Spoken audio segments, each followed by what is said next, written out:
Concept है वो ये है ही, एक भाग अगर x होगा तो दूसरा भाग 10,000 में से माइनस कर दो। दो चीजों का सम अगर दिया हुआ हो कभी भी, तो एक अगर आपको पता है तो दूसरा निकालने के लिए टोटल में से माइनस कर दिया करो, दूसरा भाग आ जाएगा।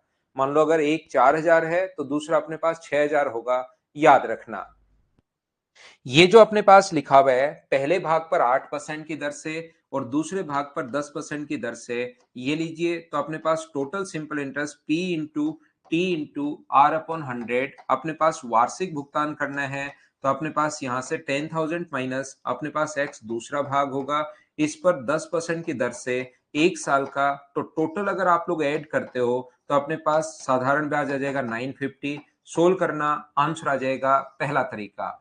ऐसे क्वेश्चन को सोल्व करने का तरीका क्या हो सकता है, जिस बच्चे को पिछले में बोल रहा था कि एलिगेशन रिपीट कर दो, उसको तो बार बार रिपीट करने का फायदा है नहीं। यहां पर मैं फिर से बता देता हूं, फिर से समझा देता हूं आपको। एक भाग 8% था अपने पास और दूसरा जो भाग है वो है 10%।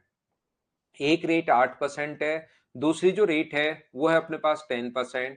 और कुल मिलाकर अपने पास यहां से 10,000 रुपए पर 950 रुपए अगर ब्याज प्राप्त हुआ है, तो रेट बताइए। तो आप कहोगे सर रेट का फॉर्मूला होता है 100 इंटू इंटरेस्ट।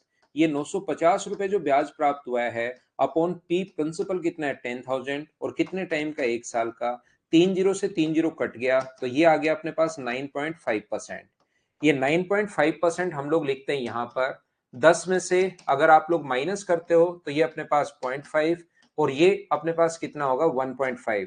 तो रेशियो जो अपने पास बन गया, पॉइंट से पॉइंट हट गया। 5 से अपने पास एक बार और 5 से अपने पास 3 बार। उम्मीद है रेशियो कैसे बना समझ पाए होंगे।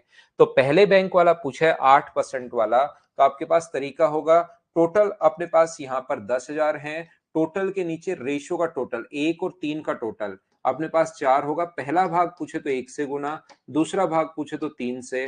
पहला पूछा है इसलिए ये अपने